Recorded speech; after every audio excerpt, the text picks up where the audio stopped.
Hi అండి అందరికీ. అందరు ఎలా ఉన్నారు? బాగున్నారా? నేను కూడా చాలా బాగున్నానండి. ముందుగా అయితే నా ఛానల్ చూస్తున్న వాళ్ళైతే చిన్న లైక్ అయితే ఇచ్చి ఛానల్ అయితే సబ్స్క్రైబ్ చేసుకోండి మర్చిపోకుండా. ఇంకా చింతకాయల సీజన్ అయితే వచ్చేసింది కదండి. ఇంకా ప్రతి వాళ్ళు పెట్టుకోవాల్సిందే. ఇంకా చింతకాయ తొక్కు అయితే స్టోరేజ్ అయితే ఇంకా చేసుకోవాల్సిందే కదండి చింతకాయల సీజన్లో. ఇంకా నానైతే నాకైతే 5 కిలోలు అయితే నాకు చింతకాయలు అయితే పంపించారండి నాన్న వాళ్ళ ఫ్రెండ్స్ వాళ్ళు ఇచ్చారంట. ఇంకా అయితే ఇంటికైతే తీసుకొచ్చి ఇచ్చెళ్ళారు.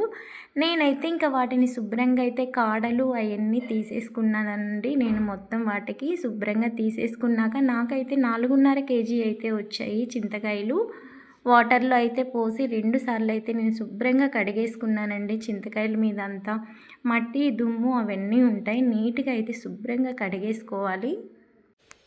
శుభ్రంగా చింతకాయలు అయితే కడిగేసుకున్న తర్వాత అయితే మెత్తటి క్లాత్లో అయితే ఆరబెట్టుకోవాలండి, తడి లేకుండా. నాకైతే 5-6 గంటలు అయితే నేను కొంచెం ఎండలో అయితే నేను ఆరబెట్టుకున్నానండి. చింతకాయలు తడిగా ఉంటే సంవత్సరం అంతా నిలవ ఉండదు. ఎంత ఆరబెట్టుకుంటే అంత మంచిది. చింతకాయల్లో తేమ అయితే అస్సలు ఉండకూడదు. ఇంకా నాకైతే ప్రతి సంవత్సరం అత్తయ్య గారైతే నాకు చింతకాయ తొక్కైతే పంపిస్తారండి. సంవత్సరం అంతా వచ్చేలా నాకైతే పెట్టి పంపిస్తారు. నేనైతే ఇక ఈ సంవత్సరం నుంచి అయితే నేనే తయారు చేసుకోవాలి నా చేతులతోటి అనేసి నేనైతే ఇంకా అనుకున్నాను. ఇంకా నాకు పెట్టుకోవడం రాదు అనేసి నేను అత్తయ్య గారిని అయితే రమ్మని చెప్పాను. ఎప్పుడు వాళ్ళు పెట్టివ్వడంతో మనకి ఇంకా ఏమీ చేత కాదండి పెట్టుకోవడం. అందుకనేసి ఇంకా ఒక్కొక్కటి అన్నీ నేర్చుకోవాలి, ఇంకా మన చేతులతో మనం పెట్టుకోవాలి అన్న ఉద్దేశంతో అయితే నేను ఇంకా అయితే నా చేతులతో పెట్టుకోవాలని డిసైడ్ అయిపోయి అత్తయ్య గారిని అయితే రమ్మని చెప్పాను. నాకు 4.5 కేజీకి అయితే 1 కిలోనే పట్టిందండి సాల్టు. ఇంకా 3 ప్యాకెట్లు అయితే 50 గ్రాముల ప్యాకెట్లు మెంతుల ప్యాకెట్లు అయితే నేను 3 అయితే వేపి పెట్టేసుకున్నాను. లేతగా దోరగా వచ్చేలా వేపుకోవాలండి. మెంతులైతే నాకు ఒక 100 గ్రాముల వరకే మెంతులైతే పట్టాయి. పసుపు అయితే ఒక 1/4 కిలో అయితే నేను పసుపు కొమ్మలతో ఆడిచ్చింది అయితే కొనుక్కొచ్చానండి. స్టోరేజ్ చేసేది కదా చింతకాయ తొక్కు, అందుకనేసి నేను ఫ్రెష్గా ఉంటే బాగుంటుందని చెప్పేసి పసుపు కొమ్మలతో ఆడిచ్చింది అయితే మా వారికి చెప్తే తీసుకొచ్చారు.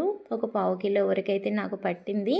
ఇంకా కొంచెం కొంచెం అయితే చింతకాయలు దంచుకుంటూ తగినంత ఉప్పు వేసుకుంటూ కొంచెం మెంతులు వేసుకుంటూ వాయికి వేసుకుంటూ దంచుకోవాలండి. సులభంగానే అయిపోయిందండి. నాకు ఎక్కడ కష్టం వస్తుందో అనేసి మా అత్తయ్య గారు కూడా నాకైతే హెల్ప్ చేశారు. ఇంట్లో 2 రోకల బండ్లు ఉన్నాయండి. కాసేపు తను కూడా మా అత్తయ్య గారు కూడా దంచారు నాకు.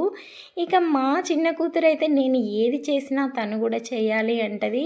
ఇంట్లో చిన్న రోలు ఉంటే తను కూడా దాంట్లో కొంచెం కొంచెం వేస్తూ దంచుతూ మధ్య మధ్యలో అవి నాకు అందిస్తుంటూ నాది కూడా నువ్వు డబ్బాలో పెట్టాలని చెప్పి గోలగోల చేసిందండి మా అమ్మాయి.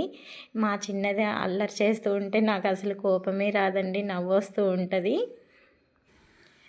ఇంకా వాయి దంచేటప్పుడు మనము ఎక్కువ కచ్చాబిచ్చగానే దంచుకోవాలండి. ఎక్కువ మెత్తగా దంచే పని లేదు. ఎందుకంటే మళ్ళీ సెకండ్ రౌండ్ అయితే దంచుకోవాలి చింతకాయ తొక్కుని. ఇంకా ఫస్ట్ సారి తోడుతూ ఉన్నప్పుడే మనం దాన్ని అలా కొంచెం అదుముతూ పెట్టుకోవాలండి. పైన 2 వాయిలప్పుడు మాత్రమే మేము పైన అయితే ఉప్పు చల్లుకున్నాము. అడుగును మాత్రం ఉప్పు వేసుకోలేదండి, ఎందుకంటే ఉప్పు ఎక్కువైపోతుంది. ఇంకా అందుకని చెప్పేసి అత్తయ్య గారు అయితే పైన 2 వాయిల వరకే ఉప్పు అయితే మేము చల్లుకున్నాము. అలానే అత్తయ్య గారు పెడతారంట.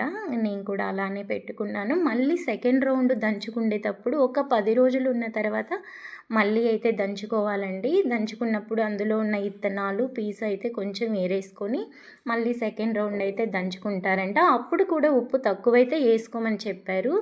ఇలా అయితే మేము చింతకాయ పచ్చడి అయితే అలా అయితే పెట్టుకున్నామండి. ఇంకా మా ఇంటి చింతకాయ తొక్కునైతే మేము ఇలా అయితే పెట్టుకుంటామండి. మరి నేను ఎలా పెట్టానో మరి చూశాక నాకైతే కామెంట్లో చెప్తారు కదా.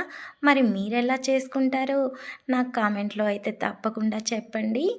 ఓకే అండి, మరి నచ్చిన వాళ్ళైతే చిన్న లైక్ అయితే ఇవ్వండి మర్చిపోకుండా. బాయ్.